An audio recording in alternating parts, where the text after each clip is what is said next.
Deus está te dando uma nova chance. Recomece. No livro de Isaías, capítulo 43, versículos 18 e 19 diz: Esqueçam o que se foi, não vivam no passado. Vejam, estou fazendo uma coisa nova. Ela já está surgindo. Vocês não o percebem? Até no deserto vou abrir um caminho e riachos no ermo. Tudo aquilo que não é dito não é óbvio. Existem coisas que já sabemos, mas que precisam ser relembradas, pois o fato de sabermos não significa que aplicamos. Tem algumas pessoas que sabem muito da Bíblia, mas não conseguem viver uma vida sobrenatural, porque o que muda sua história não é a quantidade de versículos que você sabe, mas é a quantidade de versículos que você vive. Temos que tomar cuidado e não pregar aquilo que não vivemos, porque discursos podem convencer hoje, mas o que muda a história de alguém é a verdade. Algumas perguntas para você. Quanto vale um recomeço? Quanto vale uma segunda chance para uma família que está por um fio? Para um casamento que está à beira do divórcio? Para um empresário que está à porta da falência? O Evangelho é a boa nova, ou seja, aqueles que eram escravos não são mais, pois em Cristo são filhos. Aqueles que eram cativos pelo pecado, em Cristo agora são libertos. Aqueles que eram cativos pelas doenças, em Cristo podem experimentar a cura. A grande verdade é que nem sempre entendemos que tudo isso já foi liberado para nós. Estamos à espera que algo aconteça. Mas eu vou te lembrar algo primordial. Aquilo que precisava acontecer já aconteceu há mais de 2000 anos atrás. Jesus, de braços abertos na cruz, declarou: está consumado. E agora mesmo, ele pergunta para você: quanto vale o novo começo? Quanto vale voltar a sonhar? Quanto vale voltar a dormir? Tem coisas que só valorizamos depois de chegar ao ponto de quase perdermos. Por exemplo, uma pessoa que está em um leito de hospital e com uma vontade louca de voltar para casa e fazer a mesma coisa simples que fazia, como tomar um café ou sair com os filhos. O mais importante quando isso acontece é a pessoa ter o entendimento de que aquela é a sua segunda chance. Começar de novo, fazendo as coisas simples que fazia, porém com um novo olhar. Alguns momentos em nossa vida são como marcos históricos e precisamos de tempo em tempo acessar esses momentos. Não é para ser nostálgico, é ter memória, porque quem tem memoriais de gratidão consegue lembrar aonde estava e o que Deus fez. Consegue lembrar aonde estava e que Deus o curou. Não coloque um ponto final onde o autor da vida continue escrevendo. Pessoas podem dizer que você não vai conseguir se reerguer, que o seu casamento não vai conseguir ser restaurado, mas entenda que às vezes queremos saber o final da história de pessoas que nem sabem a respeito da sua própria história. Só quem sabe o final da história pode dizer para nós quando ela termina. Uma das coisas que mais tem roubado de nós a celebração por aquilo que Deus já fez é ficarmos sempre ansiosos com aquilo que ainda Ele pode fazer. Com isso, estamos sempre preocupados com aquilo que vai acontecer, a estação que ainda vai surgir. Mas entenda, já está acontecendo. Você já está vivendo algo que em algum momento parecia impossível viver. Ingratidão gera esterilidade. Se você parar para pensar em pessoas que são amargas, poderá perceber que elas são movidas por ingratidão e por isso nunca conseguem frutificar algo novo. Porque um solo que não tem gratidão não tem as vitaminas necessárias para frutificar. A gratidão é você reconhecer o que Deus fez no passado. Então você está pronto para receber o que Deus quer fazer no seu futuro. Quando Adão chega ao Éden, tudo já está estabelecido, pois Deus estabelece um ambiente antes de colocar o homem, porque Ele sempre prepara o que precisamos antes de nos colocar nessa nova estação. E quando Adão chegou lá, ele não plantou uma árvore sequer, mas todas elas estavam disponíveis para ele. Assim Deus estabeleceu um princípio. Preste atenção nisso. Quando você está com Ele, quando a sua dependência está nele, quando você está vivendo no ambiente que Ele gerou para você, primeiro você colhe do que Deus já preparou e depois você replanta. Agora, essa dinâmica muda depois que o homem cai, pois agora você vai ter que colher do suor do seu trabalho. E Deus estabelece uma nova dinâmica. Se você não plantar, não vai ter o que colher. A grande questão é que em Cristo, as realidades que o pecado roubou de nós foram restabelecidas. O problema de vivermos debaixo de uma nova aliança, sem termos consciência dela, é que podemos estar em um tempo em que Deus está se movendo de uma forma nova e estamos tentando funcionar de uma forma antiga. Como, por exemplo, ainda estamos tentando fazer por merecer aquilo que jamais mereceríamos. Ainda estamos trabalhando demais e deixando a família de lado, sendo que quem mantém a nossa casa é Deus. Quando entendemos isso, descansamos na certeza de que primeiro Deus abençoou para depois você plantar. Sem perceber, negociamos aquilo que é inegociável. Acabamos colocando preço naquilo que não tem preço. A graça não tem a ver com esforço para receber. A graça tem a ver com o favor de Deus, porque já recebemos. Isso se aplica na vida de uma maneira simples. É como entender que Ele é a nossa segurança, confiança, esperança, província. E se não fosse por Ele, não estaríamos de pé. A Bíblia diz que Ele é quem faz em nós e gera em nosso interior tanto o querer quanto o efetuar. Até a porção de fé que temos em Deus, é Ele quem nos dá. Precisamos ter consciência de que existe esse lugar de descanso, de confiança. Só que quanto mais lembramos do que Deus já fez, mais convicção temos das próximas estações. Essa gratidão aumenta à medida de que lembramos onde estávamos e onde estamos agora. Só se vive uma vez. Só existe uma vida para viver. O que você está fazendo com a única vida que tem? Essa mensagem pode ser a nossa última. E nós não devemos viver a partir de um medo do que pode acontecer, mas sim viver a partir de um entendimento do que já está acontecendo. Devemos contemplar as coisas como se fosse a última vez. Quando tomamos posse disso, conseguimos degustar o que Deus está fazendo. Às vezes nos encontramos tão infelizes, pois estamos com um modo comparativo ativado em nossas vidas. Esse modo deve ser desligado para que o modo contemplativo tome o seu lugar. Jesus não conhece quem faz, Ele conhece quem se tornou, porque você só consegue se tornar em um ambiente de intimidade. Para se tornar filho, você precisa sentar na mesa do pai. Ficamos escandalizados com o filho pródigo, com a falta de noção dele, quando ele pega as suas coisas e vai embora.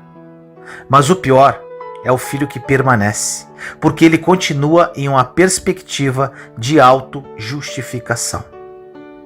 Você, que é pai ou mãe, entenda que o amor que você sente pelo seu filho nem chega perto do amor de Deus por você. Esse amor que foi capaz de invadir o inferno para trazer você de volta.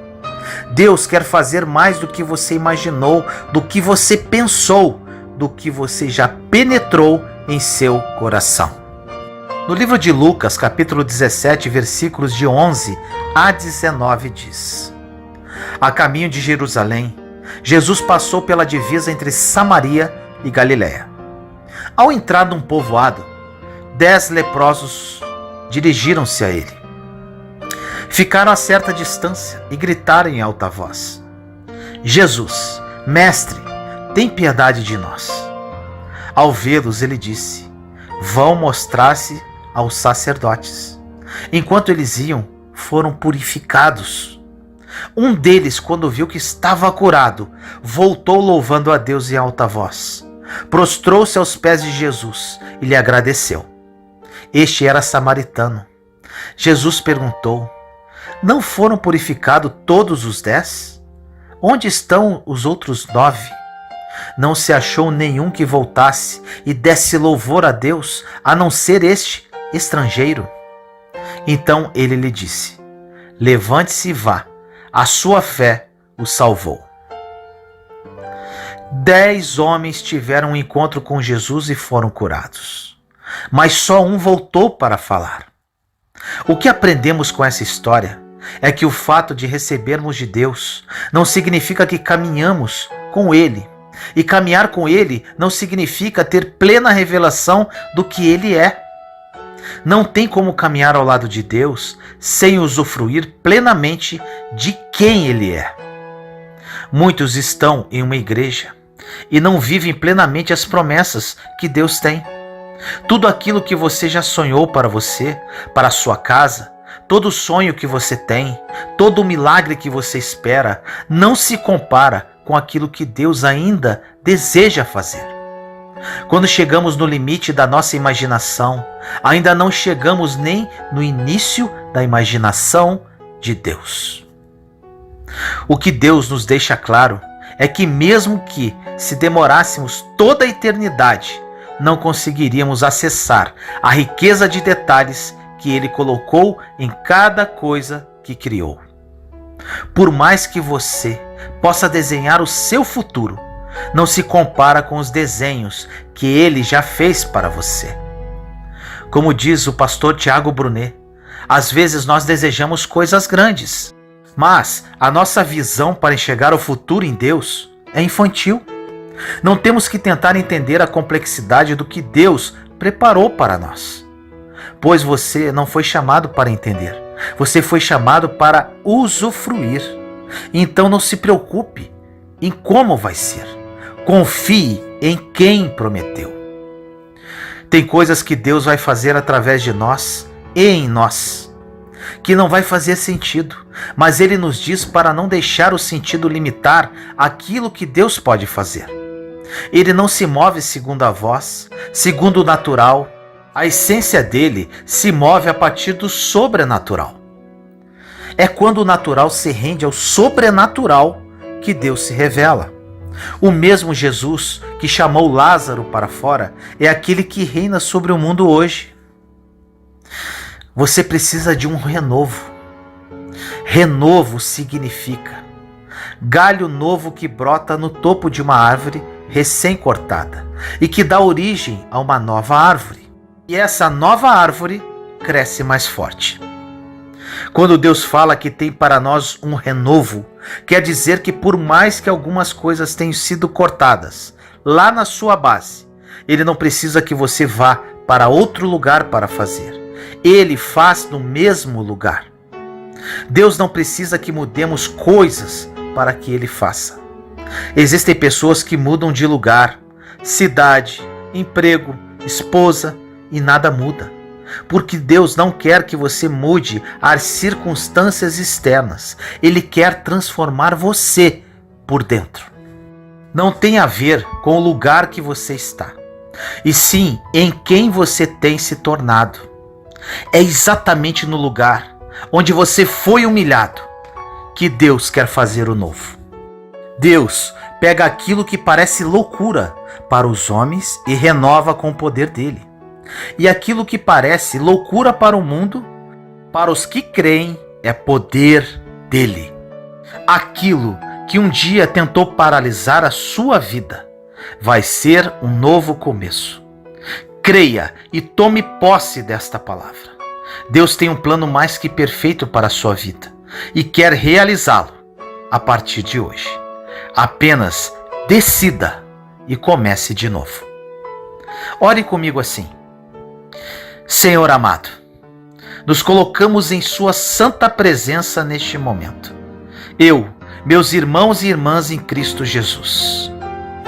Pai querido, peço a Ti no dia de hoje um despertar nos corações de todas as pessoas que ouvirem esta mensagem, vindo diretamente do Seu trono de glória para seus filhos e filhas.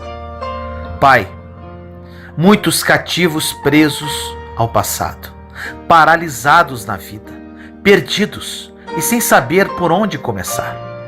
Que o Seu Santo Espírito toque nesses corações aflitos, gerando em cada um deles o desejo de recomeçar, o desejo de experimentar um novo em Cristo Jesus, que já está disponível para todos nós. Que hoje a mudança aconteça, que hoje vidas sejam transformadas, que hoje haja um recomeço. Uma história começa hoje, Pai, uma história de amor, de superação e de fé. Consagro no Seu altar, Senhor, todas essas almas sedentas de Ti e prontas para recomeçar contigo. Assim eu oro, em nome do nosso Senhor Jesus Cristo. Amém.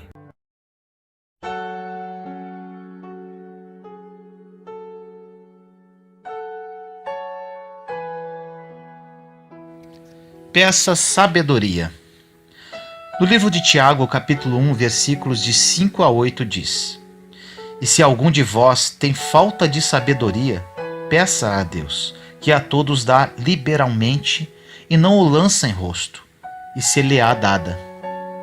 Peça, porém, com fé, não duvidando, porque o que duvida é semelhante à onda do mar, que é levado pelo vento e lançada de uma para outra parte. Não pense tal homem que receberá do Senhor alguma coisa. O homem de coração dobre é inconstante em todos os seus caminhos. Ao mencionar sabedoria, Tiago está se referindo não somente ao conhecimento, mas também à habilidade de tomar decisões sábias em circunstâncias difíceis. Sempre que precisamos de sabedoria, podemos orar a Deus e Ele generosamente proverá aquilo que precisamos. Os cristãos não têm que tatear procurando no escuro, esperando encontrar inesperadamente as respostas. Podemos pedir a sabedoria de Deus para dirigir as nossas escolhas. Sabedoria significa discernimento prático. Começa com o respeito a Deus, conduz a um viver correto e resulta em habilidade aumentada para dizer o que é certo ou errado. Deus está disposto a nos dar esta sabedoria, mas seremos incapazes de recebê-la se os nossos propósitos forem egocêntricos e não estiverem centrados em Deus. Para conhecermos qual é a vontade de Deus, precisamos ler a Sua palavra e pedir que Ele nos mostre como obedecê-la. Então devemos fazer aquilo que Ele nos diz. Não devemos acreditar apenas na existência de Deus, mas também em seu cuidado amoroso. Isto inclui confiar em Deus e ter a esperança de que Ele ouvirá e responderá quando orarmos. Devemos deixar de lado a nossa atitude crítica quando viermos a Ele. Deus não concede todo pedido irrefletido ou egoísta. Devemos ter a confiança de que Deus alinhará os nossos desejos com os seus propósitos. Uma mente duvidosa não está completamente convencida de que a maneira de Deus seja a melhor. Ela trata a palavra de Deus como qualquer conselho humano e retém a opção de desobedecer. Oscila entre a submissão aos sentimentos subjetivos, às ideias do mundo e aos mandamentos de Deus. Se sua fé é nova, fraca ou relutante, lembre-se de que você pode confiar em Deus. Então, seja fiel a Ele. Para estabilizar sua mente oscilante ou duvidosa, comprometa-se sinceramente com Deus, de todo o seu coração. Se você já viu o movimento constante das enormes ondas do mar, você sabe como elas são turbulentas, sujeitas às forças do vento, da gravidade e da maré. A dúvida torna uma pessoa inquieta como as ondas turbulentas. Se você quiser deixar de ser agitado, confie em Deus para mostrar o que é melhor para a sua vida. Peça a sabedoria e confie que Ele lhe dará. Então as suas decisões serão certas e sólidas. Ore comigo assim: Senhor querido, me dê sabedoria. Venho na sua santa presença pedir habilidade sábia para saber agir com relação às circunstâncias que estou vivendo. Por vezes, tomo atitudes pautadas em minhas emoções e sentimentos. Não quero mais isso, Senhor, para a minha vida. Quero tomar decisões certas e sólidas através da orientação que venha de Ti. Quero alinhar meus desejos aos Seus propósitos. Quero fazer a Sua vontade e não a minha. Quero ser um instrumento de graça neste mundo. Quero ser um veículo de amor às pessoas. Me dê discernimento e sabedoria através do Seu Santo Espírito para realizar os desejos do Seu coração para a minha vida. Assim eu peço, em nome do nosso Senhor Jesus Cristo. Amém.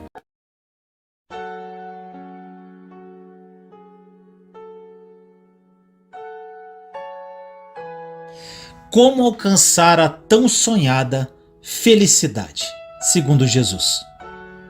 No Salmo 34, de 12 a 16 diz: Quem de vocês quer amar a vida e deseja ver dias felizes?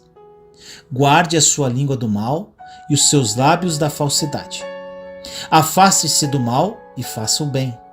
Busque a paz com perseverança. Os olhos do Senhor voltam-se para os justos, e os seus ouvidos estão atentos ao seu grito de socorro. O rosto do Senhor volta-se contra os que praticam o mal, para apagar da terra a memória deles. Todos nós queremos encontrar a tão sonhada felicidade. Não sei se você assistiu o filme A Procura da Felicidade, com o autor Will Smith. É muito emocionante.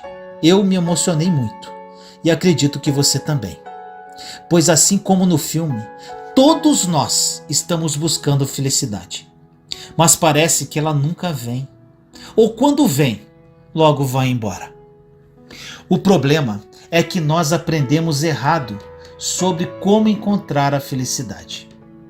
O mundo nos ensina que se quisermos ser felizes de verdade, precisamos comprar o último modelo de celular, perder certa quantidade de peso, viver em um determinado bairro da cidade ou andar com as melhores roupas.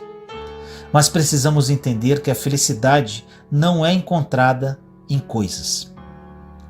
Se quisermos ter uma vida feliz, devemos buscar respostas naquele que nos deu a vida. O livro de Mateus, capítulo 5, Jesus nos dá um caminho para a felicidade, conhecido como o Sermão da Montanha ou das Bem-aventuranças, porque cada frase começa com bem-aventurados. Quando ele fala sobre essas pessoas abençoadas, ele está dizendo que elas são realmente felizes. Mas você vai perceber que a felicidade na visão de Jesus é muito diferente do que este mundo consumista oferece. Vamos falar sobre cada uma dessas bem-aventuranças.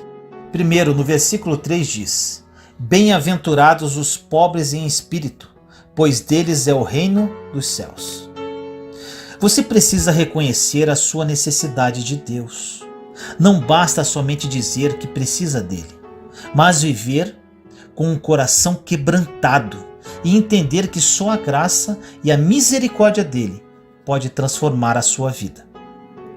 Na locução pobre de espírito, o termo grego usado para pobre significa mendigo, literalmente aquele que se agacha e se encolhe. Cristo foi intencionalmente contraditório ao dizer que próspero é aquele que for pobre. A pobreza é considerada um problema, um defeito, uma lástima. Sempre foi considerada assim e sempre será. Mas Jesus não cogitava desta forma. Vamos ilustrar o ponto. Um mendigo na beira da estrada pedindo esmola, doente e repugnante, cheio de feridas e de sujeira acumulada no caminho. Não é uma imagem de alguém que pareça ser muito próspero e feliz. Não notamos nenhuma riqueza ali, nenhuma abundância de provisão.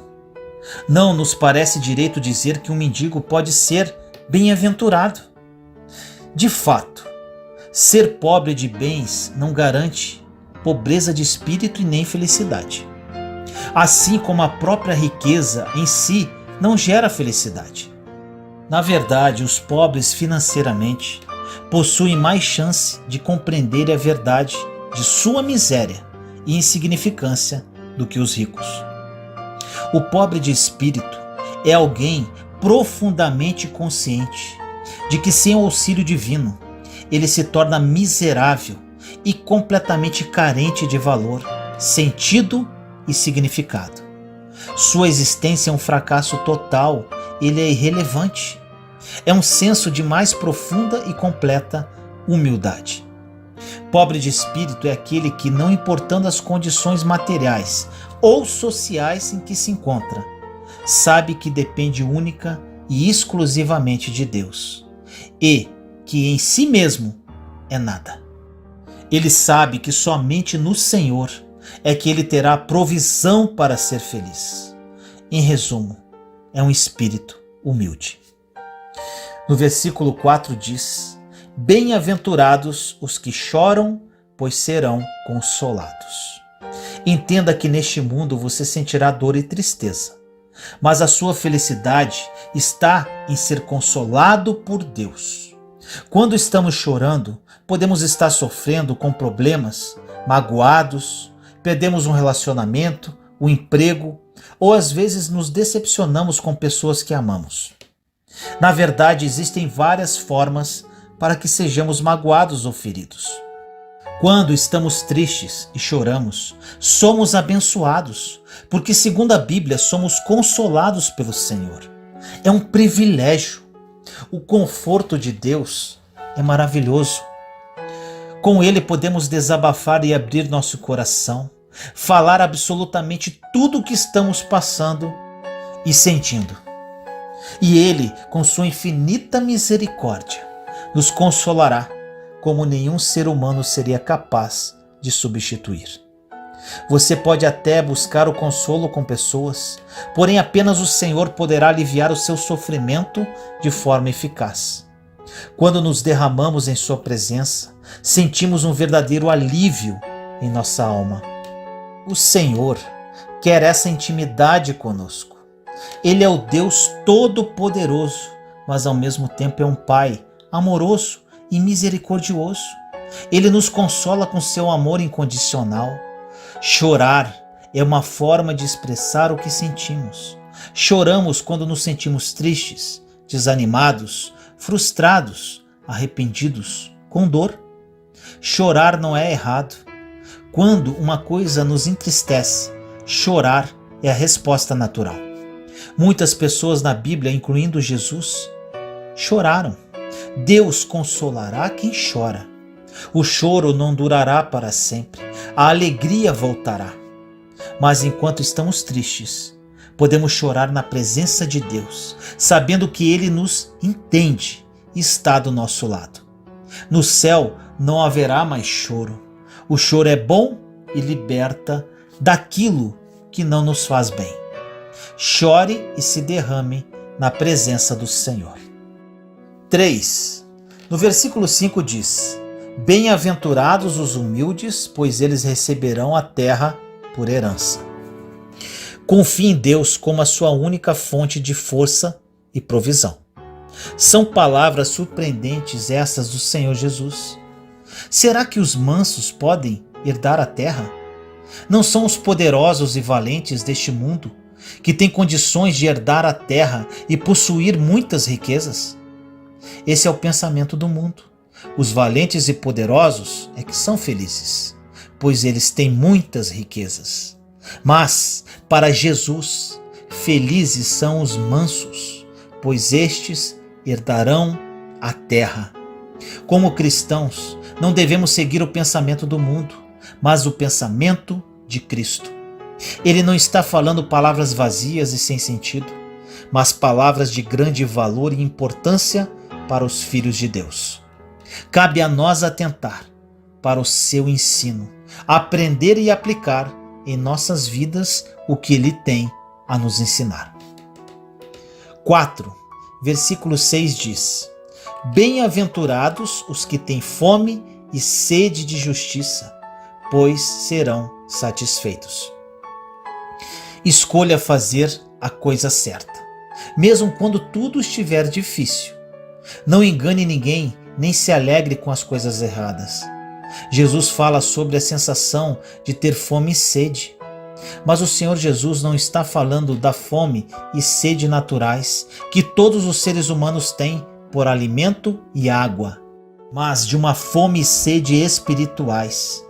Jesus está falando de uma qualidade espiritual que caracteriza os súditos do seu reino. E esta qualidade espiritual é ter fome e sede de justiça.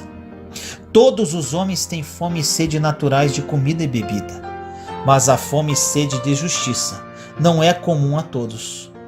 Todos os verdadeiros crentes, aqueles que nasceram de novo pela obra do Espírito Santo, têm a qualidade espiritual de ter fome e sede de justiça. 5. No versículo 7 diz: Bem-aventurados os misericordiosos, pois obterão misericórdia. Perdoe os outros como Deus perdoou você. Quando você ver alguém fazendo algo errado, lembre que você também não é perfeito e que se não fosse a misericórdia de Deus, você não estaria aqui. Tenha o mesmo sentimento de Jesus quando orou em Lucas 23:34. Pai, perdoa-lhes porque não sabem o que fazem. Jesus afirma que os misericordiosos são verdadeiramente felizes, porque apenas eles alcançarão a misericórdia. Essa é a promessa que ele faz aos misericordiosos. É a consequência de ser misericordioso. Deus nos concede a sua misericórdia tanto nesta vida quanto na vida por vir. Já alcançamos a misericórdia de Deus através do nosso Senhor Jesus Cristo, que agiu em nosso favor, libertando-nos de nossa miséria e concedendo-nos o perdão dos nossos pecados.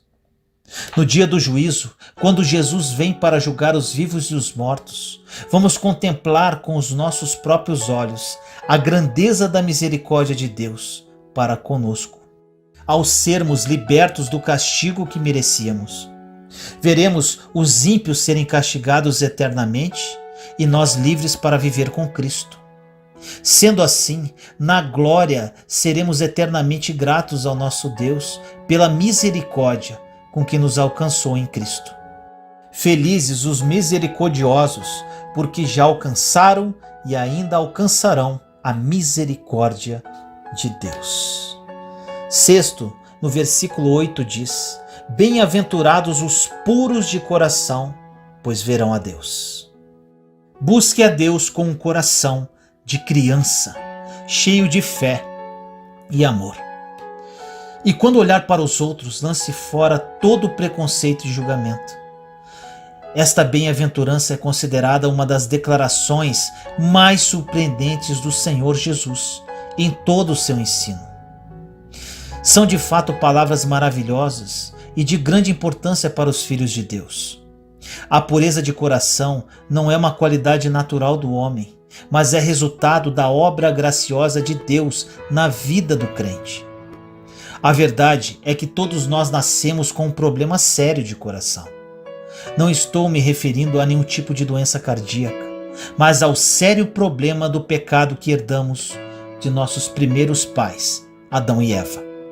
Nascemos com o coração corrompido Nossos pensamentos, sentimentos, desejos e motivos são inclinados para o mal. Todos somos impuros por natureza. De nós mesmos não podemos nos tornar puros. Somente Deus pode nos purificar de toda a nossa imundícia espiritual. Davi reconheceu isso quando fez a seguinte oração a Deus. Em Salmo 51, 10. Cria em mim, ó Deus, um coração puro. E Deus purifica o nosso coração por sua graça mediante a obra de Cristo e do Espírito Santo. O sangue de Jesus derramado na cruz nos purifica de todo o pecado. 1 João 1,7. O Espírito de Deus nos dá um coração novo e puro, a fim de vivermos não mais mergulhados na impureza em que nascemos, mas sim em pureza e novidade de vida diante de Deus e do próximo.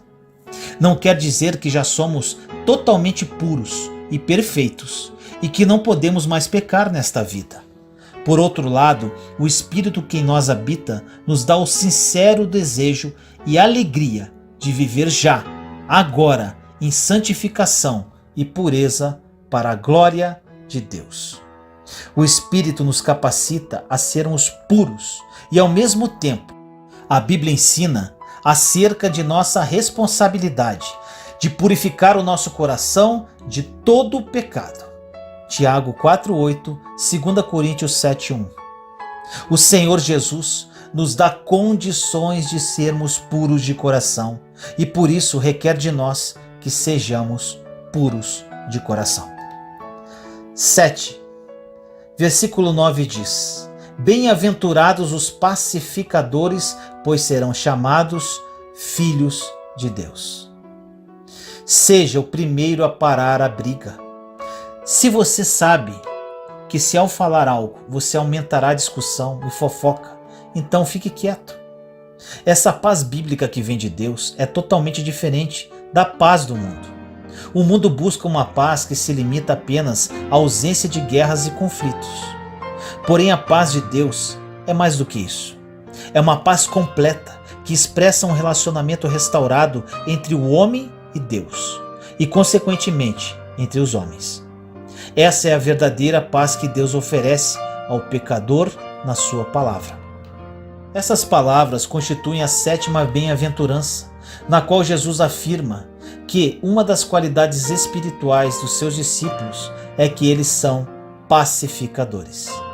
Também Jesus afirma que seus discípulos, por serem pacificadores, são bem-aventurados, pois somente eles serão chamados filhos de Deus. O Senhor requer que façamos a paz em nosso relacionamento com os irmãos na igreja, no ambiente familiar e na sociedade em que vivemos. Como podemos promover a paz na igreja?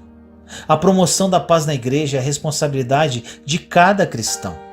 Cada crente é chamado a ser um pacificador. Isso significa que cada um deve se esforçar para evitar contendas, brigas e divisões, e ao mesmo tempo promover a união, a ordem e a harmonia dentro da igreja. É isso que Deus requer de nós. Em Romanos 12, 17 e 18 diz: Se possível, quando depender de vós, tende paz com todos os homens. 8. No versículo 10. Bem-aventurados os perseguidos por causa da justiça, pois deles é o reino de Deus. Lembre-se que o sofrimento de Jesus nesta vida trouxe uma recompensa interna para ele. Da mesma forma, a Bíblia diz que o nosso sofrimento de hoje, por obedecer a Deus, resulta em glória na eternidade com Ele. Se você é um cristão fiel, não se surpreenda diante dos insultos e zombarias que pode lhe sobrevir no mundo incrédulo. Você está sujeito a isso. Esse tipo de perseguição pode acontecer na sua casa, no seu trabalho, na escola. Alguns exemplos. O jovem cristão que não compartilha com os pecados de seus colegas descrentes na escola vai ser chamado de quadrado, de bobo. O trabalhador fiel que evidencia sua fé cristã em seu ambiente de trabalho pode ser zombado e criticado por seus colegas de profissão que não conhecem a Cristo. Se esse tipo de coisa estiver acontecendo, é sinal de que você está sendo perseguido. Não se surpreenda, nem se irrite com isso, mas lembre-se que Cristo, mais do que todos, sofreu esse tipo de perseguição, e você, como seu discípulo, está sujeito ao mesmo. A última bem-aventurança, item 9, nos versículos 11 e 12 diz: Bem-aventurados serão vocês quando, por minha causa, os insultarem, perseguirem e levantarem todo tipo de calúnia contra vocês. Alegrem-se e regozijem-se, porque grande é a recompensa de vocês nos céus, pois da mesma forma perseguiram os profetas que viveram antes de vocês. Lembre-se que quanto mais você andar na linha com Cristo, mais as pessoas poderão criticá-lo e fazer algo para prejudicar você. Mas é nesse momento que a paz de Cristo preencherá o seu coração com uma alegria indescritível. Persevere em sua caminhada com Cristo, pois com certeza, apesar das perseguições, humilhações e afrontas, você sentirá uma paz inexplicável aos homens. Você será luz por onde andar e levará consigo o fruto da alegria por onde passar. Resumidamente, as pessoas de hoje não encontrarão a verdadeira felicidade porque não vivem o que Jesus ensinou e seguem os conselhos deste mundo. Siga a palavra de Deus acima de tudo e você experimentará uma transformação radical em sua vida e viverá sonhos que jamais ousou sonhar. Ore comigo assim: Senhor amado, nos colocamos em sua santa presença neste momento, eu, meus irmãos e irmãs em Cristo Jesus. Pai querido, todos nós, seus filhos e filhas, procuramos a tal sonhada felicidade. Infelizmente, muitos acham que a encontrarão nos prazeres que o mundo oferece. Buscamos a felicidade de acordo com o que ouvimos nesta passagem, Pai. Queremos ser felizes de acordo com as suas bem-aventuranças. Queremos viver os seus conselhos, Pai, e obedecer o que a sua palavra diz. Dê-nos um coração humilde e misericordioso. Assim nós oramos, em nome do nosso Senhor Jesus Cristo. Amém.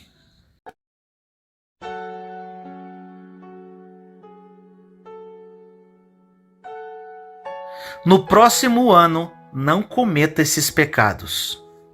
Eles são abomináveis. No livro de Provérbios, capítulo 6, versículos 16 a 19 diz: Há 6 coisas que o Senhor odeia, 7 coisas que ele detesta: olhos altivos, língua mentirosa, mãos que derramam sangue inocente, coração que traça planos perversos, pés que apressam para fazer o mal, testemunha falsa que espalha mentiras, e aquele que provoca discórdia entre irmãos. O livro de Provérbios nos traz uma série de instruções e advertências que nos mostram de forma muito clara e objetiva o que Deus espera de cada um de nós.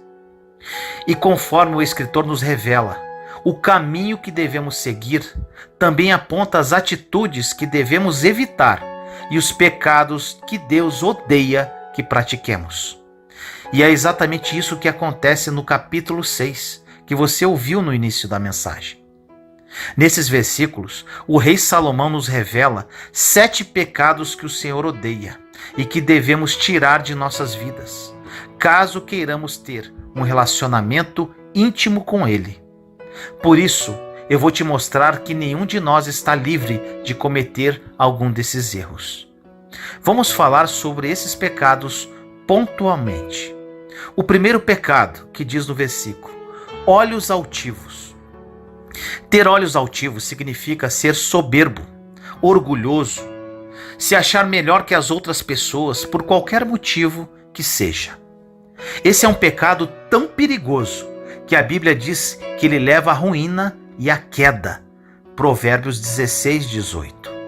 É impressionante ver tantos cristãos que só porque vão à igreja e conhecem a palavra de Deus, acham que podem apontar o dedo e condenar, como faziam os religiosos na época de Jesus. Certa vez, Cristo contou uma parábola em que um fariseu se achava tão superior que ele dizia em suas orações: Deus, obrigado porque eu não sou como as outras pessoas. Enquanto isso, um cobrador de impostos orava a Deus humildemente, pedindo misericórdia. No final da história, o religioso que tinha os olhos altivos foi rejeitado pelo Senhor, e o outro homem foi aceito, porque reconheceu que sem Deus ele não era nada. Então Jesus termina a parábola citando a famosa frase: porque todo o que se exalta será humilhado, mas o que se humilha será exaltado. Lucas 18:4. O segundo pecado é a língua mentirosa.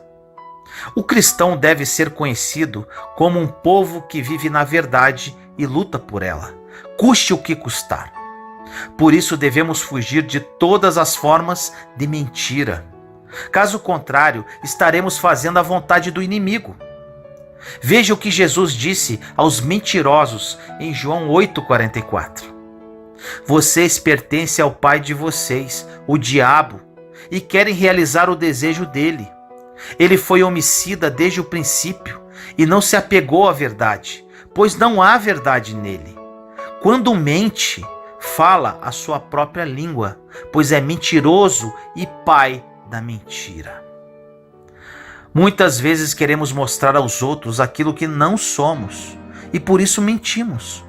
Outras vezes queremos esconder de alguém algo errado que estamos fazendo e ocultamos a verdade. O problema é que se você repete uma mentira várias vezes, você pode começar a acreditar nela. Então tome cuidado ao dizer certas coisas que não são verdade e que não estão alinhadas com a palavra de Deus.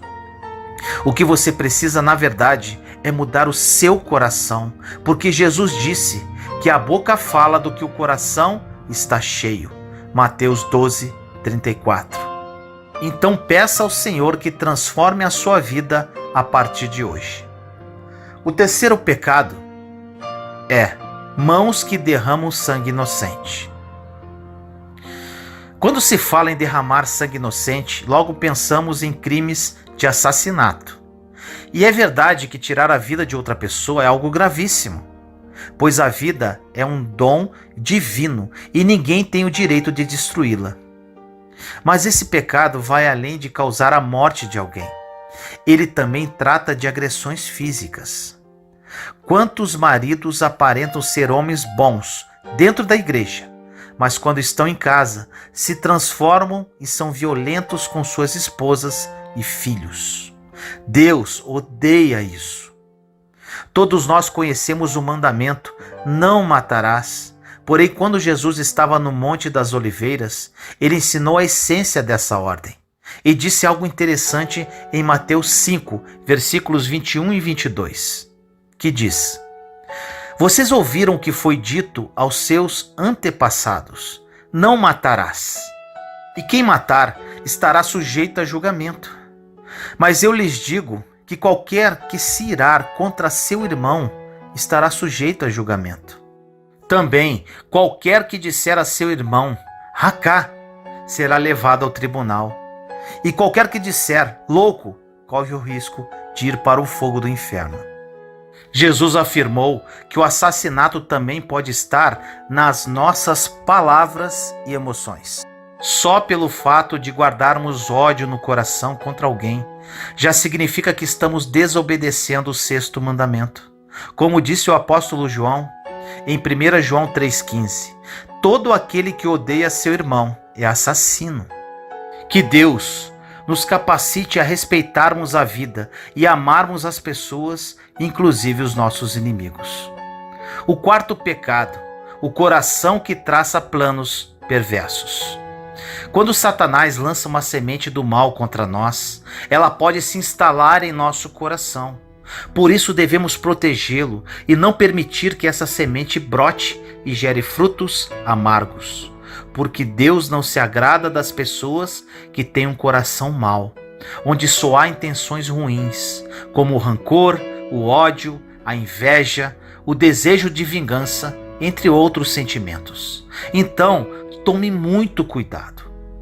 Em outro provérbio, Salomão escreveu: acima de tudo, guarde o seu coração, pois dele depende toda a sua vida. Provérbios 4:23. E como devemos proteger o nosso coração do mal? Guardando a palavra de Deus nele. Isso significa obedecer e seguir os seus mandamentos. A Bíblia diz que o coração deve ser ocupado com tudo o que é verdadeiro, que for nobre, correto, puro, amável, de boa fama, excelente ou digno de louvor. Filipenses 4:8. Por isso, tome cuidado com as más amizades que estão sempre planejando fazer o que é errado. Busque andar com pessoas tementes a Deus e que nunca te levaria para maus caminhos. Não é por acaso que a Bíblia diz em 1 Coríntios 15:33: não se deixem enganar, as más companhias corrompem os bons costumes. O quinto pecado é pés que se apressam para fazer o mal. Pés apressados em fazer o mal se refere a pessoas que vivem querendo praticar o mal. Parece que estão sempre querendo passar alguém para trás, dar o calote, se aproveitar da bondade dos outros.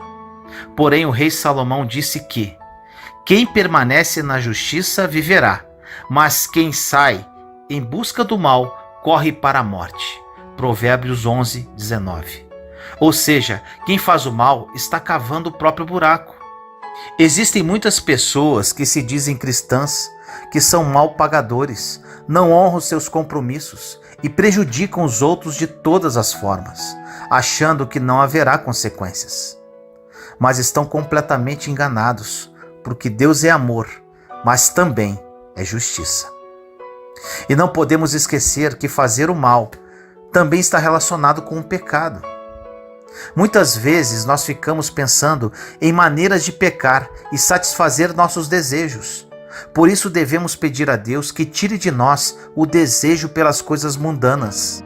Veja o que o apóstolo Paulo disse em Romanos capítulo 13, versículos 13 e 14. Comportemo-nos com decência, como quem age à luz do dia, não em orgias e bebedeiras, não em imoralidade sexual e depravação, não em desavença e inveja. Pelo contrário, revistam-se do Senhor Jesus Cristo e não fiquem premeditando como satisfazer os desejos da carne. O sexto pecado é testemunha falsa que espalha mentiras. Não podemos falar de algo que não vimos ou não ouvimos, pois senão estaremos espalhando mentiras, e isso pode acabar com a vida de uma pessoa. É por isso que Deus odeia esse pecado. Quantas pessoas já não vão mais à igreja por causa de fofocas que os próprios irmãos fizeram contra elas? A Bíblia diz em 1 Pedro 4:8, o amor cobre multidão de pecados. Então, quando alguém chegar até você contando uma fofoca ou algo que prejudica a imagem de alguém, corte o mal pela raiz e não leve esse assunto adiante. Em vez disso, incentive o outro a orar, em vez de ficar falando mal daquela pessoa. O sétimo pecado é provocar discórdia entre irmãos. Dos 7 pecados listados em Provérbios, capítulo 6, este não apenas aborrece ao Senhor, como também é detestável aos seus olhos. E, se pararmos para pensar, este é mais um pecado relacionado à nossa língua. Porque realmente as palavras têm poder de trazer vida ou morte, segundo Provérbios 18:21. Quantos casamentos foram destruídos, ministérios acabaram, pessoas ficaram feridas por causa daqueles que emprestaram a língua para Satanás semear contendas entre irmãos. O diabo gosta de causar divisão e devemos fazer de tudo para permanecermos unidos. Veja o que disse Jesus em Mateus 12:25. todo reino dividido contra si mesmo será arruinado, e toda cidade ou casa dividida contra si mesma não subsistirá. Isso quer dizer que a destruição de um lar e de um ministério começa pelas brigas, discórdias e desunião. Então, vamos vigiar e pedir a Deus que nos livre de todo o mal. Estes são os 7 pecados que desagradam a Deus e que não podem ser praticados por nós de maneira alguma. Caso contrário, sofreremos as consequências da nossa desobediência. Ore comigo assim: Pai amado, nos colocamos em sua santa presença, eu, meus irmãos e irmãs em Cristo Jesus. Senhor querido, aprendemos no dia de hoje sobre os pecados que o Senhor detesta e abomina. Muitos de nós erramos e pedimos humildemente perdão. Não queremos magoar o seu coração, Pai. Que o Espírito Santo nos alerte caso estejamos cometendo tais pecados ou prestes a cometer.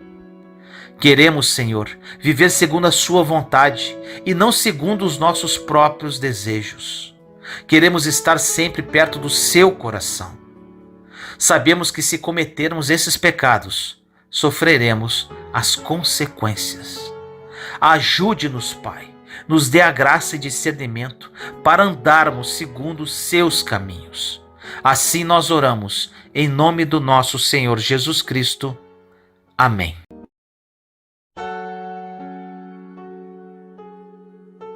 Deus liberou uma palavra para a sua vida. No livro de Isaías, capítulo 55, versículos 10 e 11, diz: Como a chuva e a neve descem do céu e para lá não voltam, sem terem regado a terra, tornando-a fecunda e fazendo-a germinar, dando semente ao semeador e pão ao que come, tal ocorre com a palavra que sai da minha boca. Ela não volta a mim sem efeito, sem ter cumprido o que eu quis, realizando o objetivo de sua missão. Meu irmão e minha irmã, que palavra é essa? Aqui o Senhor nos diz que já liberou uma palavra para você e que está a caminho para ser cumprida em sua vida. Aleluia! Mas para que isso aconteça, você tem que estar preparado para recebê-la. Para que ela se cumpra em sua vida, você tem que ser aprovado. Como assim? Em nossa vida, para subirmos um degrau e passarmos de um nível para outro, precisamos ser aprovados. Quando você termina o ensino médio, para você cursar uma faculdade, você precisa ser aprovado no Enem ou no vestibular. Quando você pretende tirar a sua carteira de habilitação, você precisa, durante um ano, através da permissão de dirigir, provar que está apto a portar a habilitação permanente. Entre o namoro e o casamento, existe o noivado, um tempo de preparação para que o casal se una definitivamente. No mundo espiritual é a mesma coisa. O Senhor já liberou uma palavra ao seu favor, mas para isso você precisa se preparar e ser aprovado para recebê-la. Se você não estiver preparado para viver o novo de Deus sendo aprovado, as promessas não se cumprirão em sua vida. Para que esta preparação ocorra, você tem que ser provado no deserto. Todos os profetas do Antigo Testamento, todos os discípulos e nosso Salvador Jesus Cristo foram postos à prova no deserto. E por que você não seria? Se você hoje está no deserto, dê glórias a Deus, porque está chegando algo muito bom em sua vida, o melhor de Deus, o plano bom, perfeito e agradável. O deserto não é ruim, por mais doloroso que seja. No deserto, temos a possibilidade de criar relacionamento e intimidade com o Senhor. É onde nosso caráter é moldado. No deserto, os milagres se realizam e sua fé é testada. Suporte. O Senhor estará com você nesse deserto. Ele recolherá cada lágrima, te acolherá em cada sofrimento, te dando a graça para suportar, abraçando você em seus braços como um pai zeloso. E quando você for aprovado, colherá frutos que você nunca ousou colher. Ore comigo assim: Senhor, na sua palavra diz que quando o Senhor libera uma palavra sobre a minha vida, ela não volta para ti, até que seja cumprida. Mas para isso tenho que estar preparado para recebê-la. Diz também que o seu plano é bom, perfeito e agradável. Rasgo meus planos para viver os seus. Entendo que para receber o melhor de ti, serei provado no deserto. Sei que será difícil e doloroso, mas também sei que a sua graça me basta e o seu amor me sustenta. Darei o melhor de mim, meu Pai, e escolho viver a sua vontade. Faça-se em mim segundo a tua palavra. Em nome do nosso Senhor Jesus Cristo. Amém. Glória a Deus! Eu gostaria de convidar você a conhecer o nosso novo site www.anovaalianca.com.br. Clica no link e conheça. Lá você poderá desfrutar de conteúdos incríveis que poderão mudar a sua vida. O link está na descrição deste vídeo. Te amo em Cristo Jesus.